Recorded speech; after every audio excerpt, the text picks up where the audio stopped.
Deep beneath the earth lie ancient structures carved with a precision that defies explanation. These are the precision-cut caverns, and they challenge everything we thought we knew about early engineering. By the end of this, you will see human history in a completely new light. How did ancient builders achieve such flawless geometry in solid granite? And why do their tool marks suggest technologies we cannot easily replicate? What does our understanding of the past truly rest upon? These are not the rough shelters or simple tombs you might expect from antiquity. A precision-cut cavern is a subterranean space carved from the earth with an almost obsessive attention to detail. Think of the difference between a naturally formed cave with its jagged, unpredictable walls and a room built by a master stonemason. That is the distinction we are dealing with. These structures boast walls smoothed to a flat plane, corners meeting at perfect 90-degree angles, and long corridors that run straight for remarkable distances. Their layouts are complex and deliberate, revealing a deep understanding of geometry and spatial planning that seems to belong to a much later era. In places like the Hypogeum of Ħal Saflieni on Malta, you find multi-level labyrinths with ceilings carved to mimic the architectural styles of above-ground temples. Across the Mediterranean in Cappadocia, entire underground cities descend multiple stories, complete with ventilation shafts, water wells, and communal spaces, all excavated from the living rock with astonishing symmetry. The term precision cut truly means what it says. The margins of error are so tiny and the execution so consistent that the hand of the builder conveys not just skill, but a fully formed architectural vision. This level of craftsmanship forces us to ask a difficult question. What kind of society and what kind of knowledge was required to plan and execute such ambitious projects deep within the earth, often with only rudimentary lighting and simple metal tools, or perhaps something else entirely? To grasp the full weight of this mystery, we must first step back and look at the world into which these caverns were born. The timeline of these structures is where the mystery truly deepens. We are looking at achievements in stone that belong to eras we label as primitive. The standard historical narrative paints the Neolithic and early Bronze Age as times of simple farming villages and basic stone tools. Yet the Göbekli Tepe complex in Turkey stands as a powerful contradiction. Its massive T-shaped pillars were precisely carved and arranged around 9,600 BCE. This is a time when, according to conventional understanding, humans were just beginning to settle down and should not have possessed the organization or skill for such a monumental project. It forces us to reconsider what these early societies were truly capable of. Centuries later, but still long before the rise of classical empires, the Barabar Caves in India were excavated from solid granite. Created in the 3rd century BCE, their surfaces are so flawlessly polished that they reflect light like glass, and their chambers echo with a geometric perfection that seems to defy the chisels and hammers we assume were used. Placing these caverns on a timeline creates a jarring disconnect. How could such refined work appear in what we consider the infancy of engineering? The conventional story tells us that complex architecture evolved slowly, culminating with the Romans or the great pyramid builders of Egypt. But these precision-cut caverns suggest a different path, one where sophisticated knowledge emerged, was applied, and then perhaps was lost or forgotten for a time. This discrepancy between the accepted timeline and the physical evidence laid in stone is the core of the puzzle. It naturally leads us to the next compelling question. What specific tools and techniques could have possibly left such a mark on the world? and on our understanding of history itself. These silent walls speak in a language of grooves and polished surfaces that modern engineers struggle to translate. One of the most baffling aspects of precision-cut caverns is the evidence left by the tools themselves, markings that show no clear signs of the primitive instruments we associate with ancient times. Upon close inspection, many cavern walls bear smooth, polished surfaces with consistent, flowing grooves that suggest the use of something far more advanced than simple chisels and hammers. The cuts often appear as if made by a rotating or vibrating tool, moving through solid granite with a steady, unerring force.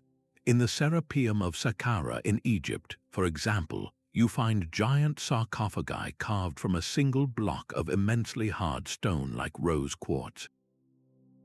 Their interior corners are so sharp and precise, they imply the use of advanced drilling or milling techniques, as if a massive, powerful bit simply ate its way through the rock. How could such a feat be accomplished with the basic copper and stone tools we assign to that era? The absence of any telltale wear patterns from those soft metals only deepens the puzzle. Some researchers studying these marks propose they could only be replicated with diamond-tipped bits or even ultrasonic tools, technologies our timeline places millennia into the future. These tool marks are a silent, stubborn testimony to capabilities that historians are still struggling to fully explain. They are not the random, chaotic scratches of brute force, but the deliberate, clean signatures of a refined and sophisticated process.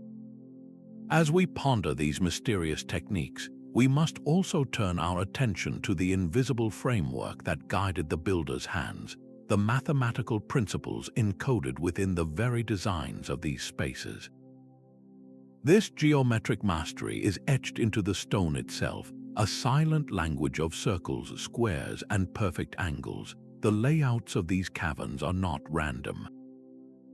They are complex compositions where every wall and corridor adheres to a strict, invisible rulebook.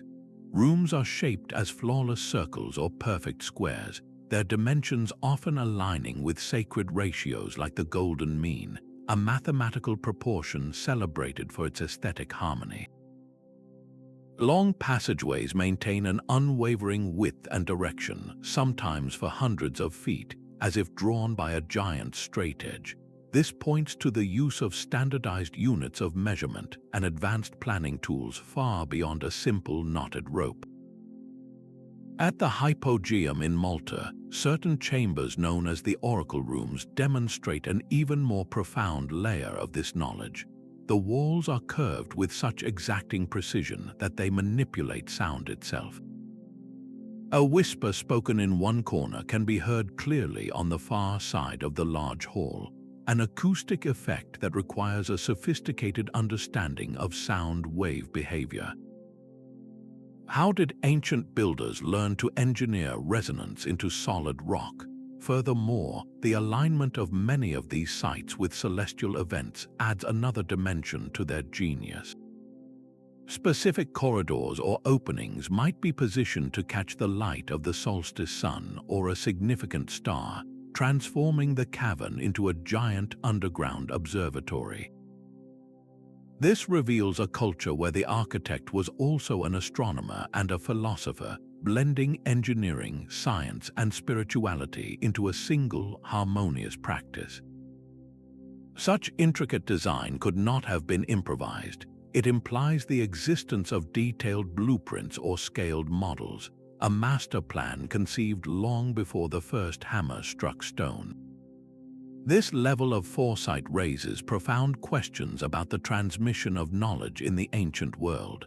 To fully appreciate their accomplishment, we must confront the sheer hardness of the materials they were working with.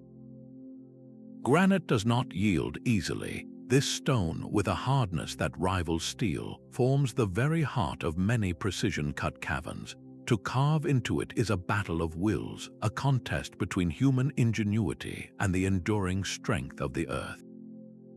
Think of the most durable surface in your own home, and then imagine trying to sculpt it using only a piece of softer metal. Your tool would dull, bend, and break long before you made any significant progress. This is the fundamental challenge posed by materials like granite and basalt. Their immense durability means that the primitive copper, bronze, or even stone tools we often associate with ancient builders would have been laughably inadequate. They simply were not hard enough to bite into the rock consistently, let alone produce the vast, mirror-smooth walls we find in places like the Barabar Caves. Their entire temples were not built, but rather revealed by carving directly down into the volcanic basalt of the mountainside. The sheer scale of removed material is staggering, and the intricate sculptures of deities and mythological scenes that adorn the walls show no signs of the ragged, uneven marks that soft tools would inevitably leave behind. So how was it done? One compelling idea involves a clever manipulation of physics known as thermal shock. By building a fierce fire directly against the granite face and then rapidly dousing it with cold water, the sudden, extreme change in temperature would cause the outer layer of the rock to fracture and split away. It is a method that turns the stone's own stubborn nature against it, creating manageable slabs that could then be refined. Yet, while thermal shock might explain the initial quarrying, it does not fully account for the final, polished perfection.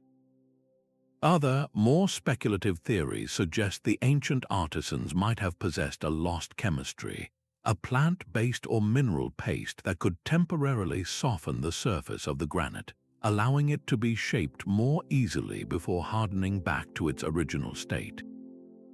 Or perhaps they harnessed sound itself, using specific sonic frequencies to vibrate the stone particles into a more malleable state.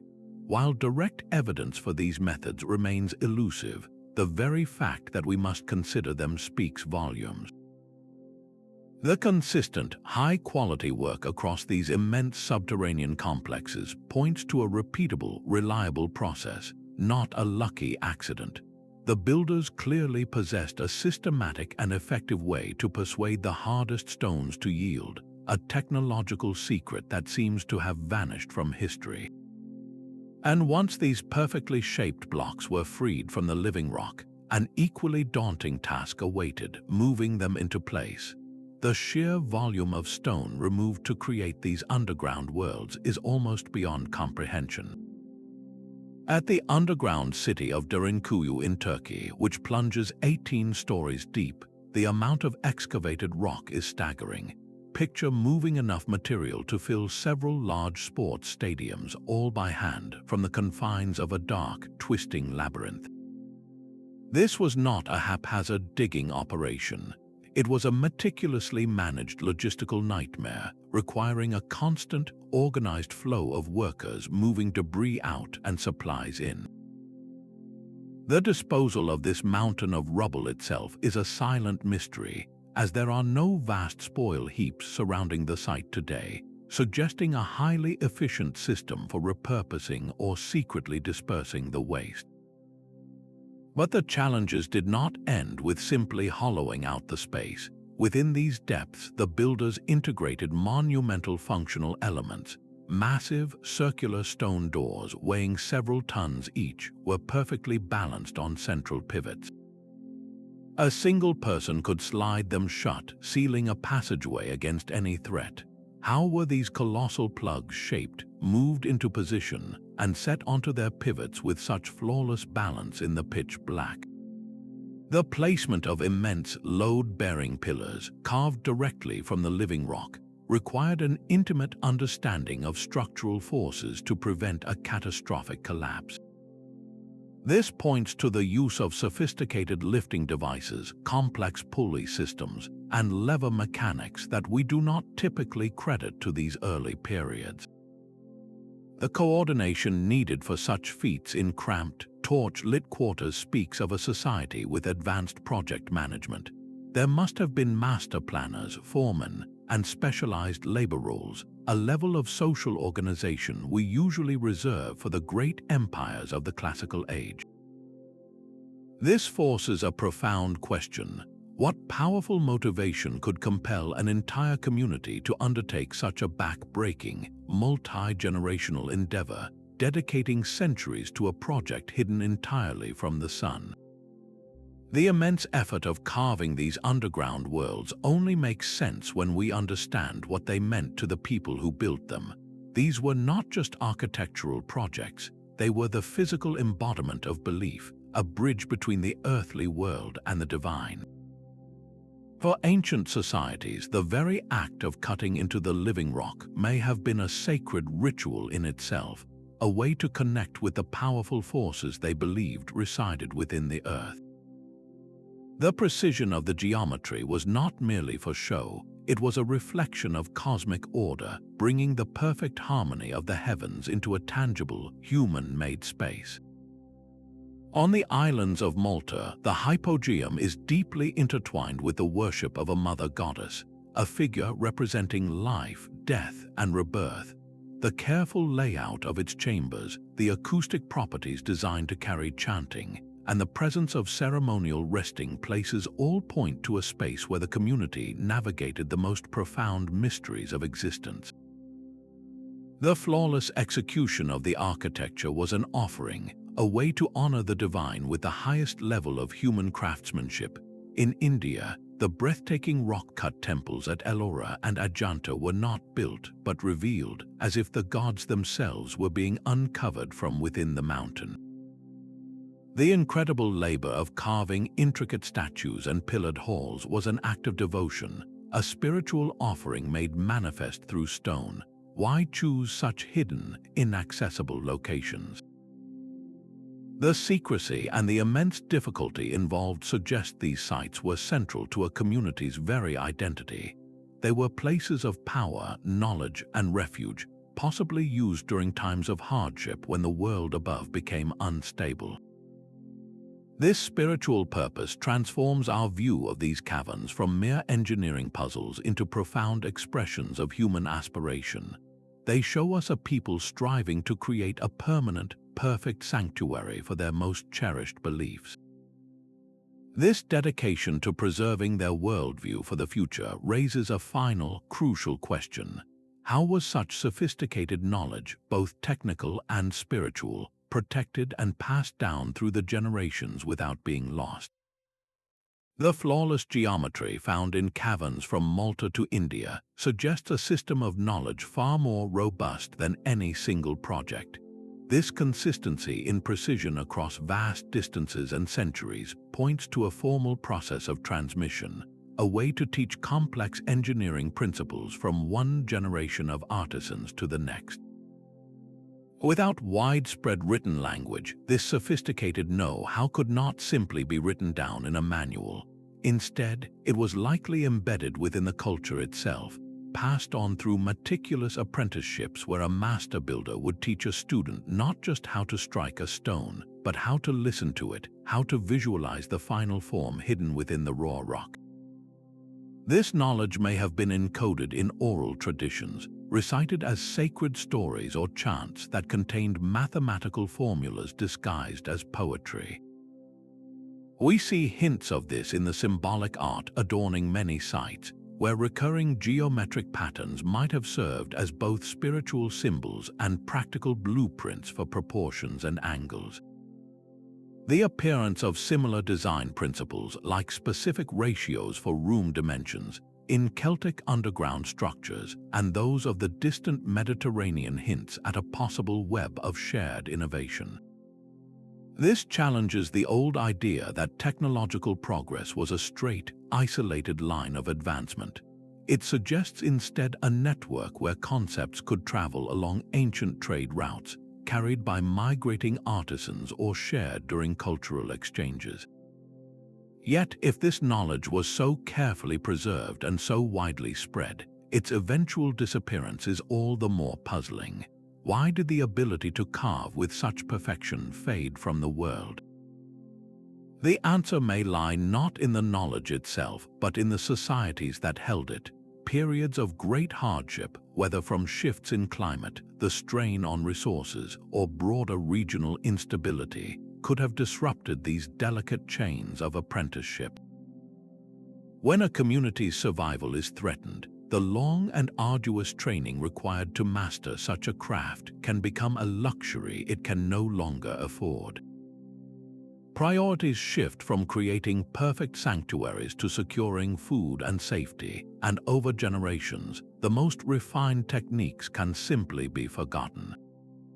This loss forces us to ask what conditions are necessary for such advanced skills to flourish in the first place. To understand why these incredible projects were even attempted, we must look at the powerful environmental pressures that may have driven people deep underground.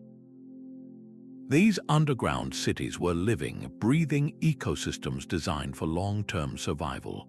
The builders did not just carve out space, they engineered environments that worked in perfect harmony with the natural world. In the sprawling depths of Cappadocia, you can still find the narrow ventilation shafts that pierce through hundreds of feet of solid rock to the surface above. These were not simple holes, they were meticulously calculated air ducts, using the principles of convection to draw stale air out and pull fresh, clean air down into the deepest chambers, ensuring that even communities of thousands could breathe easily far below the earth. Alongside this, sophisticated water management systems were carved directly into the rock. Elaborate networks of channels would guide precious rainwater from the surface into deep, waterproof cisterns, safeguarding a life-sustaining supply against drought or conflict. The rock itself became a natural climate control system. The immense thermal mass of the stone walls absorbed the heat from occupants and cooking fires in the winter, slowly releasing it to maintain a stable temperature. In the scorching summer, those same walls remained cool and damp, creating a refuge from the heat above. This was sustainable engineering in its purest form, leveraging the Earth's own properties to create a comfortable habitat with zero energy waste. The foresight is staggering. These communities were not just building for themselves, but for generations yet to come, creating structures so resilient they remain intact millennia later. In an age of disposable materials and high energy consumption, the enduring wisdom of these ancient builders offers a powerful lesson in living lightly upon the earth. This remarkable harmony, however, stands in stark contrast to the fierce debates that have erupted around the very origins of these mysterious places. The perfection of these structures has inevitably sparked debates that push at the boundaries of conventional history. When faced with artifacts that seem to defy our established timelines, it is only natural for the human mind to search for extraordinary explanations. Some theorists look at the glass-smooth walls and perfect 90-degree corners and propose the involvement of a lost, highly advanced civilization, perhaps one like the legendary Atlantis, whose knowledge was scattered and forgotten after a great cataclysm. Others, focusing on the tool marks that resemble modern machining, suggest the possibility of non-human intervention, envisioning ancient visitors who shared advanced technologies with early cultures. These ideas often center on the use of tools we would recognize today, such as laser-like cutting beams or powerful sonic devices that could vibrate stone into submission. While captivating, these narratives are largely dismissed by mainstream archaeology, which points to a lack of physical evidence for such technologies or civilizations in the geological record. The academic consensus remains that these wonders are a testament to human ingenuity, the result of generations of accumulated skill, clever adaptations of simple tools, and a profound understanding of stone's properties. Yet, the absence of a single, universally accepted explanation for the most extreme examples is precisely what keeps the conversation so vibrant. This ongoing controversy is not a sign of failure, but a healthy reminder of how much we have yet to learn. It underscores that our current understanding of the past is a working model, always subject to revision with each new discovery. And today, that model is being tested and refined by a powerful new ally, modern scientific analysis. The silent stones are finally beginning to speak, and they are telling us a new story. Modern science is now offering a powerful lens to re-examine these ancient enigmas, moving beyond speculation into the realm of hard data. Advanced technologies like three-dimensional laser scanning and ground-penetrating radar are acting as a form of X-ray vision for archaeologists. At sites like the intricate Mayan cave networks in Belize, high-resolution scanners map every minute detail of the walls, revealing subtle tool marks and construction sequences that have been invisible to the naked eye for centuries. This allows researchers to virtually reconstruct the step-by-step process of how a chamber was carved, almost as if watching a time lapse of the builders at work. We can now see the order in which passages were widened or pillars were shaped from the living rock. Alongside this, improved radiocarbon dating techniques are turning back the clock. When scientists analyze tiny fragments of organic material, perhaps charcoal from a worker's torch or plant fibers trapped in ancient mortar, they sometimes find these samples are older than previously believed. This pushes the estimated age of the entire structure further back in time, adding more weight to the timeline disconnect and forcing another revision of our historical models. Perhaps the most revealing tools are those that analyze the very substance of the stone. Spectrometry can detect microscopic residues left on a polished wall, identifying the unique chemical signatures of different minerals. The presence of specific compounds, like traces of corundum or diamond dust, could provide the first tangible clues about the cutting tools that achieved such a flawless finish. Each scan and each chemical test peels back a layer of mystery, replacing guesswork with empirical evidence. Yet, in a beautiful twist, every definitive answer seems to generate a new, more nuanced question. Confirming a site's greater antiquity only deepens the wonder at the organizational skills of its early builders. Identifying a potential tool residue leads us to ask how they sourced such materials or developed the technique to use them. This scientific journey does not rob the caverns of their magic. It enriches their story with deeper, more complex truths. It encourages a profound shift in perspective, asking us to consider that the narrative of human innovation is not a simple, steady climb, but a story with forgotten peaks of achievement that we are only just beginning to measure. Our entire story of progress might be built on a fundamental misunderstanding. We are taught to see human history as a single, upward-sloping line, an inevitable march from simple stone tools to complex machinery. Yet the silent testimony of these precision-cut caverns shatters that comforting narrative. They stand as monuments not to steady advancement, but to brilliant, isolated peaks of achievement that rose and then faded from memory. This suggests that technological mastery is not a prize won once and held forever, but a flame that can be kindled, burn brightly, and then be extinguished by time, only to be rekindled elsewhere under the right conditions. This nonlinear view of history finds echoes in other disciplines. The study of ancient languages reveals complex cultures that rose to prominence and then dissolved, their knowledge vanishing with them. Genetic evidence shows patterns of human migration and population collapse that could easily sever the delicate chains of apprenticeship needed to pass on sophisticated crafts. If societies separated by vast oceans and centuries could each independently develop the ability to carve granite with laser-like precision, what does that tell us about the human mind? It implies that our potential for profound innovation is not a product of our modern, industrialized world alone. It is a deep-seated capacity that can flourish under wildly different circumstances, given the right blend of motivation, cultural stability, and accumulated wisdom. This realization demands a certain humility. Our own technological triumphs, for all their grandeur, may not be the final, inevitable destination of human ingenuity, but merely the latest expression of a timeless potential.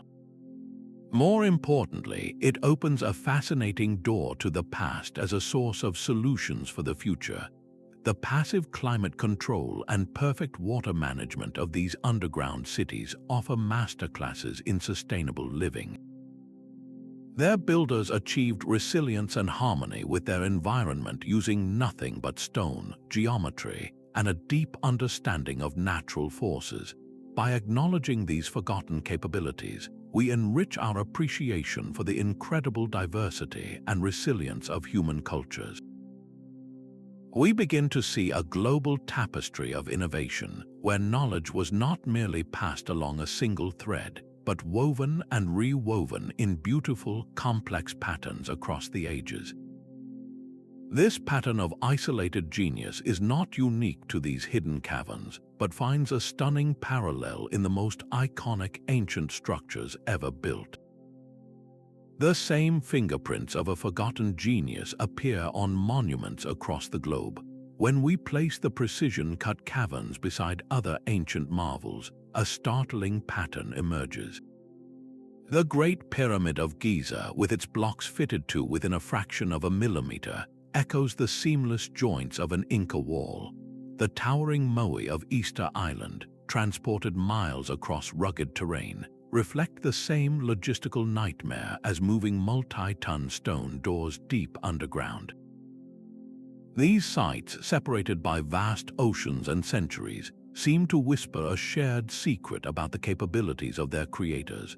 They all exhibit a trifecta of advanced understanding, mastering astronomy, material science, and complex project management long before our history books say they should. The celestial alignments at Stonehenge, for instance, find a direct parallel in the solstice-marking corridors of certain rock-cut temples, as if different cultures were looking at the same star charts.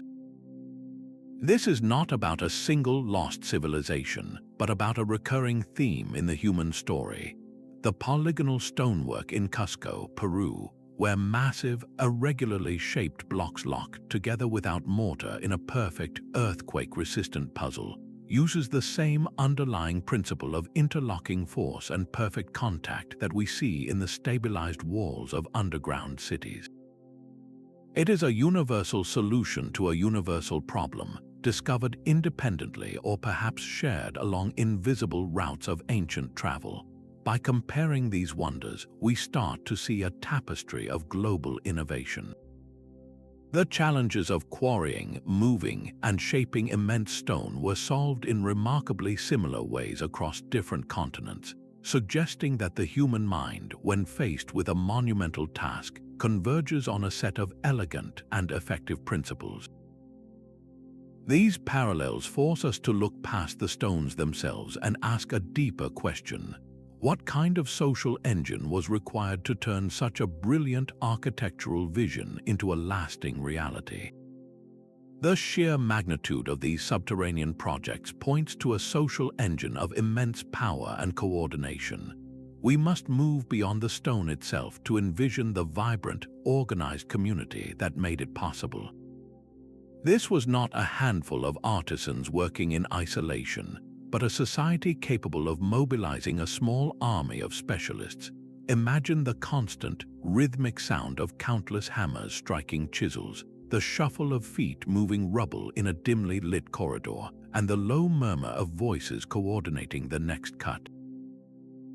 The workforce would have been a complex tapestry of roles, from the quarriers who understood the grain of the rock to the master carvers who executed the final, flawless surfaces.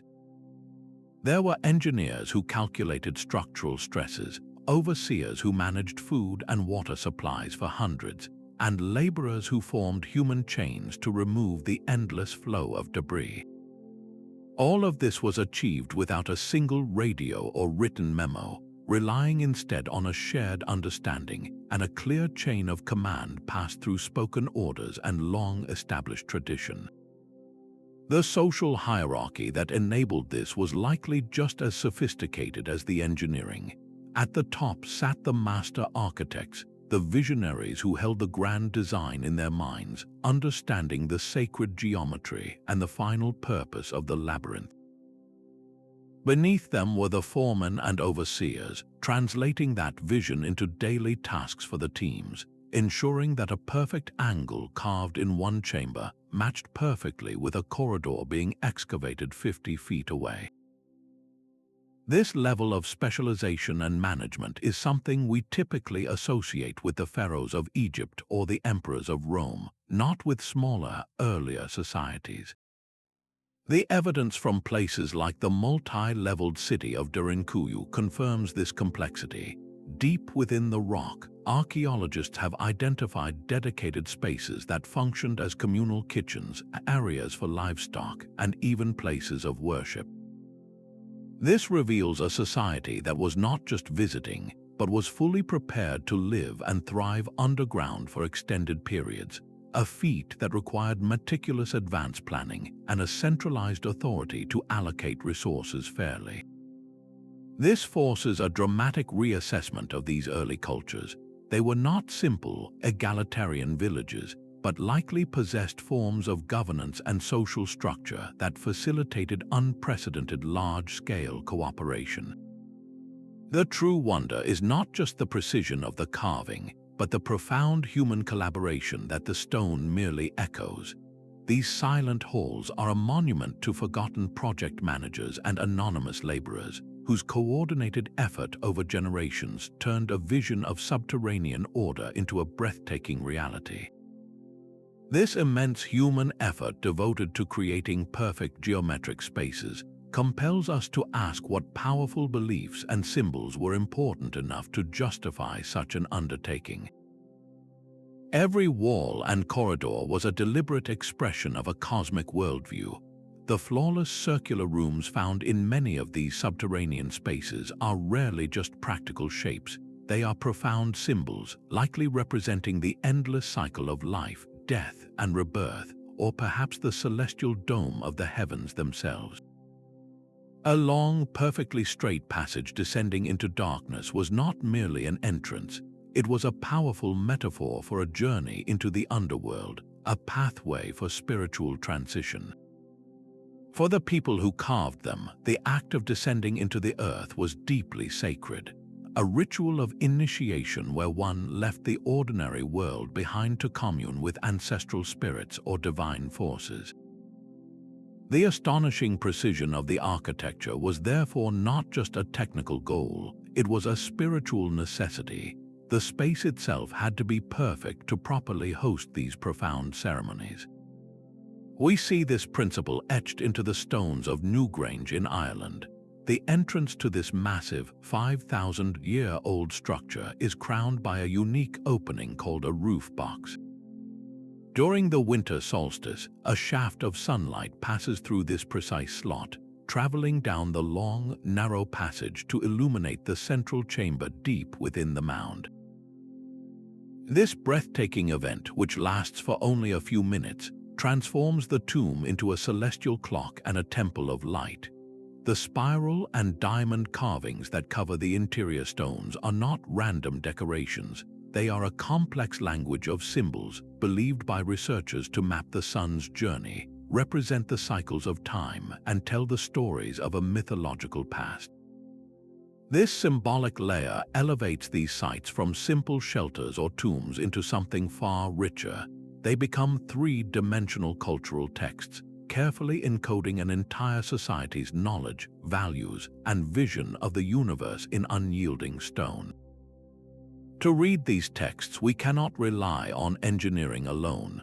Unlocking their meaning requires a collaborative effort, a fusion of archaeology, which examines the physical context, anthropology, which interprets cultural practices, and art history, which deciphers the visual language of the symbols. Each discipline brings a different piece of the puzzle, helping us to slowly reconstruct the worldview of the minds behind the monuments. Yet as we strive to decode these ancient messages, we face a pressing modern challenge. The very act of study, along with environmental changes and the sheer passage of time, threatens the preservation of these fragile, irreplaceable sites. The very breath of a modern visitor can pose a silent threat to these ancient stone wonders. The soft limestone walls of places like the Hypogeum in Malta are incredibly porous, absorbing moisture and carbon dioxide from the air. Over time, this subtle chemical reaction can dissolve the delicate carvings and fade the vibrant ochre paintings that have survived for millennia. This is a quiet race against time, where the simple act of admiring a site can, ironically, contribute to its slow erosion. To combat this, conservation teams have become guardians of the microclimate. They install sophisticated systems that carefully control the flow of air, maintaining a precise balance of temperature and humidity that mimics the stable environment which preserved these caverns for so long. For the most fragile surfaces, they might employ laser cleaning, a painstaking process where focused light gently vaporizes centuries of grime and biological growth without ever touching the original stone. Alongside these physical efforts, a digital immortality is being created. Through three-dimensional laser scanning, every groove and contour of a cavern is mapped with millimeter precision, creating a perfect virtual replica. This digital archive ensures that even if the physical structure were to suffer damage, its complete blueprint would remain for future study and virtual exploration. Organizations like UNESCO play a crucial role by designating these sites as World Heritage, a label that shines a global spotlight and helps channel much-needed resources toward their protection. Yet, a fundamental tension remains. How do we share these treasures with a curious world without loving them to death? The solution often lies in careful management, limiting daily visitor numbers, creating protective walkways, and educating the public on the fragility of the legacy they are witnessing. These preservation efforts are a testament to the value we now place on this forgotten genius, recognizing that these caverns are not just relics, but active sources of inspiration. The same principles of sustainable design and material mastery that kept these underground cities thriving for centuries now offer profound lessons for our own future. These ancient builders were masters of working with their environment, not against it. Their solutions to climate control and resource management are not just historical curiosities, they are blueprints for a more sustainable future. The passive ventilation systems carved deep within Cappadocia's rock, for example, required zero energy to operate, relying solely on the natural movement of air. Modern architects are now revisiting this principle, designing buildings with strategically placed atriums and chimneys that encourage natural airflow, drastically reducing the need for air conditioning. This is not a step backward, but a step toward smarter, more resilient design. The ancient water collection methods, with their intricate channels feeding into sealed cisterns, present another powerful lesson. They showcase a closed-loop system where every drop of rainwater was valued and protected from contamination. Today, as many cities face water scarcity, engineers are implementing similar greywater recycling and rainwater harvesting on a large scale, recognizing the wisdom of securing a local, renewable supply. The very durability of these sites, standing strong after thousands of years, speaks volumes about their material choices and construction philosophy. They built for permanence using locally sourced stone that required no manufacturing, no shipping across oceans, and has created virtually no waste. In an age concerned with the full life cycle of our structures, this long-term thinking is more relevant than ever. This ancient mastery of passive design extends beyond simple shelter, offering a profound commentary on our relationship with technology itself. The flawless geometry achieved without computer models or digital guides reminds us of the power of deep, embodied skill. It was a knowledge earned through generations of careful observation and practiced hands, an iterative learning process where each project refined the next. In our rush toward automation and digital precision, we risk losing the intuitive understanding of materials that these artisans possessed. There is immense value in rediscovering that balance, in leveraging modern technology not to replace craftsmanship, but to enhance it, allowing us to once again create structures that are not only efficient but are also enduring works of art. This dialogue between the ancient and the modern enriches our entire approach, providing time-tested answers to contemporary challenges like energy reduction and climate resilience. Yet, as we draw inspiration from these sites, we must also navigate the responsibility that comes with interpreting another culture's legacy. This profound legacy is not simply a scientific puzzle to be solved, but a cultural inheritance to be handled with care. When we step into these ancient spaces, we are not just entering an archaeological site. We are walking into a place that may still hold deep spiritual meaning for the descendants of its builders. The ethical responsibility for researchers is immense, extending far beyond mere excavation. It involves a fundamental respect for cultural heritage and a commitment to engaging with indigenous and local communities whose ancestors carved these halls. The question of who truly owns the past and who has the right to interpret it becomes central.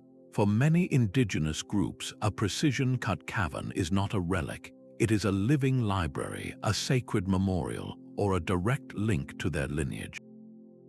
When outside researchers arrive with their tools and theories without first seeking permission or understanding, it can feel like a new form of intrusion, a violation of a space that has been respected for generations. This is why collaborative research is so vital. By including local voices from the very beginning, archaeologists can move beyond being mere interpreters to becoming listeners and partners. A community elder might share an oral history that explains the purpose of a strangely shaped chamber, a story that no amount of soil analysis could ever reveal. This partnership leads to narratives that are not only more accurate but are also deeply respectful, ensuring the stories told honor the people who created these wonders rather than silencing them. This approach directly counters the sensationalism that often surrounds these sites, where wild theories about lost civilizations or ancient visitors can overshadow the genuine and often more incredible human achievement. Grounding interpretations in evidence while openly acknowledging the gaps in our knowledge is a form of intellectual honesty that prevents us from imposing our own modern biases or exoticizing a past we do not fully understand. Alongside this interpretive challenge lies the very real issue of access and commercialization. The global fascination with these caverns drives tourism, which can provide essential economic benefits to a region.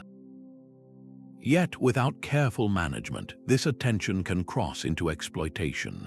The constant flow of visitors can physically degrade fragile stone surfaces and alter the delicate microclimates that have preserved artwork for millennia. The line between sharing a cultural treasure and loving it to death is dangerously thin.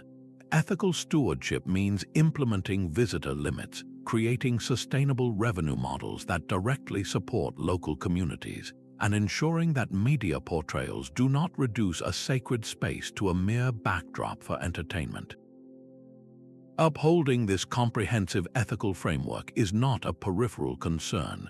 It is the very foundation that maintains the integrity of both the sites and the disciplines that study them. It ensures that our relentless curiosity does not come at the cost of respect, and that our pursuit of knowledge is guided by wisdom. This thoughtful approach now clears the path to ask what new discoveries await us and how the future of this research might unfold. The quest to understand these stone enigmas is far from over. Each answer we uncover seems to sprout 3 new questions, fueling a vibrant future for research. One of the most promising paths forward lies in experimental archaeology, a field where theory meets practice in the most literal way. Here, researchers are not just studying the past, they are trying to relive it. Teams of skilled artisans, using only replica tools made from copper, stone, and wood, attempt to recreate the precise cuts and polished surfaces found in the caverns. Can a copper saw really slice through granite if fed with a constant stream of abrasive sand and water? How many worker hours does it take to smooth a square meter of wall to a mirror finish using just stone rubbers? These hands-on experiments are crucial, transforming abstract possibilities into tangible, measurable data. They test the limits of presumed ancient technologies, revealing what was genuinely feasible and what might have required a different, still unknown approach. Alongside this physical reconstruction, a digital revolution is underway. Artificial intelligence is now being trained to scan vast collections of high-resolution images and 3-dimensional models of cavern walls. Its powerful pattern recognition can identify subtle, repeating marks that the human eye might miss entirely, potentially distinguishing the unique signature of a specific tool or even an individual artisan's style across different sites. This could help map the movement of knowledge and skilled workers across ancient landscapes. Furthermore, advanced material analysis techniques are becoming sensitive enough to detect the faintest chemical residues left behind on a polished surface. Finding a specific trace element could finally identify the exact composition of the polishing compounds or cutting abrasives used, solving a mystery that has lingered for millennia. This work is increasingly interdisciplinary, requiring geologists to understand the stone's properties, acoustic engineers to model sound behavior in oracle rooms, and social scientists to theorize how large workforces were motivated and managed. The greatest unsolved mysteries act as a compass for this work. What was the full purpose of the intricate acoustic chambers? Were they solely for ritual, or did they serve a practical function in communication deep within the labyrinth? Where did the builders' core geometric principles originate? Were they derived from celestial observation, from an intuitive sense of harmony, or from a now-lost system of mathematics passed down through generations? And perhaps the most thrilling prospect of all is the knowledge that more of these sites likely remain hidden, buried by sediment or concealed within unassuming hillsides. As our remote sensing technologies improve, we may soon peer into the earth to locate them without ever breaking ground. Each new discovery has the potential to rewrite a paragraph, a page, or an entire chapter of our shared history. This relentless pursuit is a powerful reminder that our understanding of the past is not a closed book, but a living document, constantly edited and enriched by new evidence. The story of human innovation is still being unearthed, one precise cut at a time. The stories passed down through countless generations hold a different kind of proof. When physical evidence is fragmentary, the rich tapestry of oral traditions and mythology offers a unique window into the minds of the builders themselves. These are not mere fanciful tales, but often carefully preserved narratives that encode practical knowledge and cultural memory. Among various Native American traditions, for instance, legends speak of ancestral peoples emerging from a series of underworlds. These stories frequently describe the challenges of navigating these dark realms, and sometimes allude to the very act of shaping the stone passages, framing it as a sacred endeavor guided by spiritual beings. Such accounts provide a crucial cultural context, suggesting that the motivation for going underground was deeply woven into their worldview, a journey of survival and transformation rather than just a practical necessity. Across the ocean, the myths of the Mediterranean are filled with giants and cyclopes. Historians now suggest these formidable figures might be metaphorical representations of the immense collective labor and specialized skill required to move and position colossal stone blocks. A story about a god single-handedly lifting a mountain could be a culture's way of honoring the unified effort of an entire community, whose coordinated strength achieved the seemingly impossible.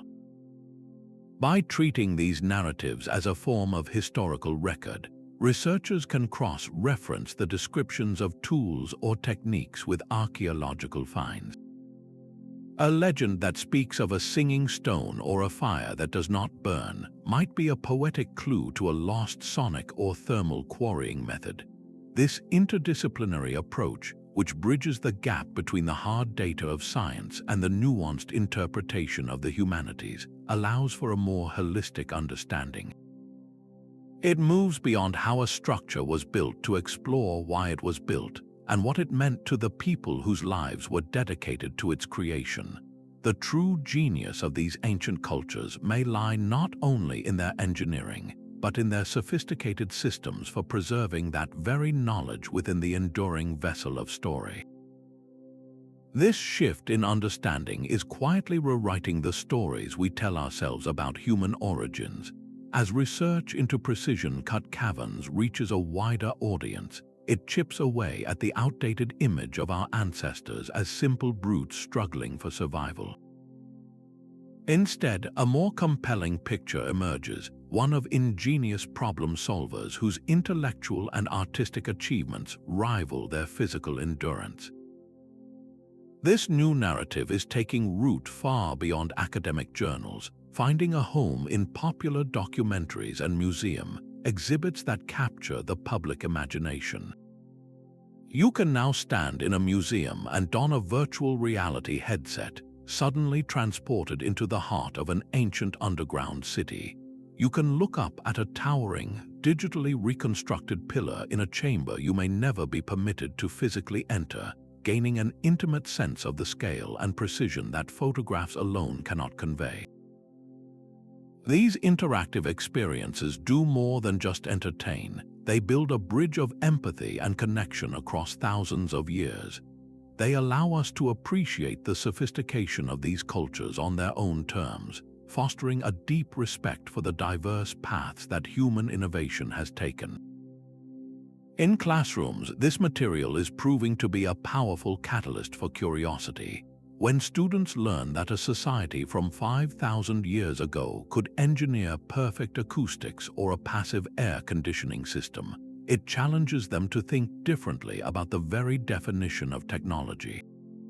It sparks questions that blend science, art, and history, showing that true understanding often lies at the intersections of disciplines. This educational journey encourages a vital form of critical thinking, training young minds to question established narratives and to look for the complex stories behind simple labels. The ultimate impact is a cultural one, weaving these forgotten capabilities into the fabric of our shared heritage. This growing appreciation for ancient ingenuity naturally makes us wonder about the individuals on the front lines of this discovery, the archaeologists and researchers whose personal dedication brings these silent stones back to life. Behind every groundbreaking discovery lies a story of human dedication. The quest to understand precision-cut caverns has been driven by remarkable individuals whose perseverance and ingenuity have illuminated these dark spaces. One such figure is Dr. Isabella L. Costa, whose pioneering work in the labyrinthine Hypogeum of Malta transformed our approach to fragile sites. For years, she and her team meticulously deployed three-dimensional laser scanners, capturing millions of data points to create a perfect digital twin of the ancient complex. This was not a simple task. It required navigating tight, humid passages for countless hours, ensuring every carved spiral and smooth wall was recorded without a single touch. Her digital models revealed subtle construction sequences and tool marks previously invisible to the human eye, offering new clues about the builder's methods. Yet her greatest contribution may have been her collaborative spirit, working closely with Maltese historians and community elders to ensure the digital preservation also honored the site's profound cultural significance. Her journey was not without its challenges, facing initial skepticism from colleagues who questioned the value of such a virtual endeavor. But her results silenced the doubts, proving that technology could be a gentle key to unlocking the past without causing it harm. Across the Mediterranean, in the Cappadocian region of Turkey, the story of explorer Jean-Claude Duval unfolds. For decades, Duval dedicated his life to mapping the vast, interconnected underground cities that honeycomb the landscape. His work was one of pure physical grit, often squeezing through collapsed tunnels and descending into pitch-black shafts on a simple rope ladder. He relied on the knowledge of local villagers who shared generations-old stories about hidden entrances and forgotten passageways. One of his most significant finds was a previously unknown level in the Derinkuyu complex, a series of storage chambers and living quarters that deepened our understanding of the city's capacity. His hand-drawn maps, later verified with modern equipment, were works of art in themselves, charting a subterranean world that few had ever seen. Duval's legacy is a testament to the power of traditional exploration, fused with a deep respect for local wisdom. He demonstrated that some secrets of the earth yield not to the most advanced technology, but to patient, boots-on-the-ground persistence and a trusting relationship with the people who live above them. The paths of researchers like Costa and Duval reveal a great deal about the evolution of discovery itself. Their work, though different in method, shares a common thread, a willingness to challenge established procedures and embrace new ways of seeing. They operated at the intersection of disciplines, blending archaeology with engineering, computer science, and anthropology. This interdisciplinary approach is now the lifeblood of the field, proving that the deepest mysteries require many different kinds of keys to unlock. Their personal journeys, filled with long seasons of fieldwork and the slow, painstaking process of analysis, also highlight a crucial human truth. Major breakthroughs are rarely sudden eureka moments. They are more often the result of incremental progress, built upon years of failed experiments, dead ends, and relentless curiosity. These profiles remind us that the map of human knowledge is drawn by individuals who are not afraid to venture into the unknown, both in the physical world and in the realm of ideas. Their passion inspires a new generation to look at the mysteries around us and ask, what can we learn if we are simply willing to look a little deeper and persist a little longer? The most profound aspect of these spaces is how their function and their form become one. This is not a case where engineers finished their work and then artists were brought in to decorate. The artistry was embedded in the engineering process from the very beginning. In the Ajanta caves of India, the architectural precision of the prayer halls, with their vaulted ceilings and perfectly proportioned pillars, exists to serve the breathtaking frescoes that cover the walls. The smooth, prepared surfaces were a canvas for intricate scenes from the life of the Buddha, their vibrant colors and flowing lines designed to inspire devotion and contemplation. The engineering created the ideal conditions for the art to breathe and resonate, while the art gave the engineered space its ultimate purpose and soul. This seamless integration reveals a world where utility without beauty was incomplete, and beauty without a functional foundation was meaningless.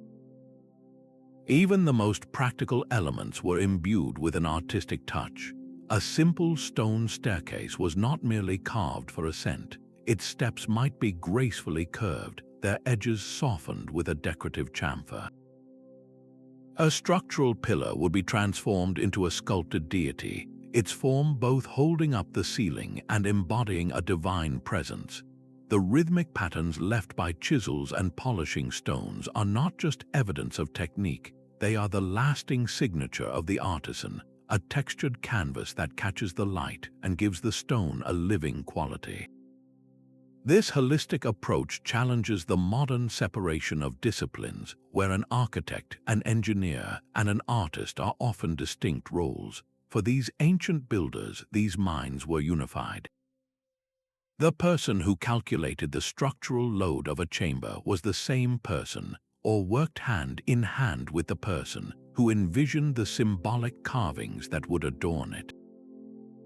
They understood that a space could be mathematically sound, spiritually potent, and aesthetically magnificent all at once. To walk through these caverns is to experience this unity. You feel the solidity of the engineering in the cool, stable air and the unwavering walls, while your eyes are drawn to the stories told in stone and pigment.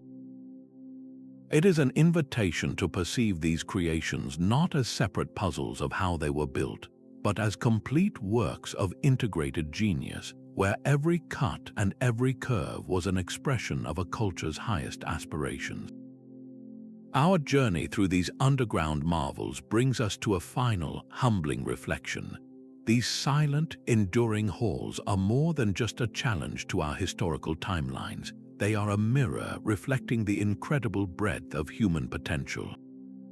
They remind us that profound innovation can flourish outside of our familiar narratives of progress, and that the drive to create lasting meaning is a constant force across the ages.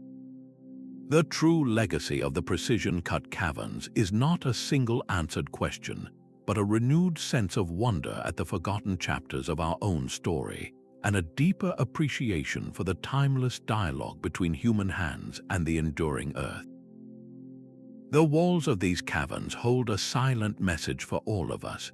Our journey through these underground marvels reveals a past far more sophisticated than we once believed, a world where ancient builders achieved feats that still leave us in awe. From the geometric perfection of their halls to the sustainable wisdom of their climate control, these structures are not anomalies, they are powerful evidence of a rich and diverse human ingenuity. They challenge the simple story of a steady march of progress, showing us instead a tapestry of innovation with brilliant, forgotten peaks. This discovery invites a necessary humility, a recognition that our current understanding is always a work in progress, and that the truth of our past is often more surprising than we can imagine.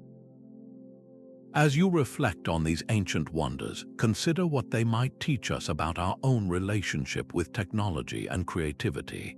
How can we, like those builders, create solutions that are both brilliant and enduring? We would love to hear your thoughts and questions in the comments below. If you enjoyed this deep dive into history's mysteries, please subscribe for more journeys into our shared past. Thank you for exploring the depths with us, where every precise cut in stone tells a timeless story of human potential.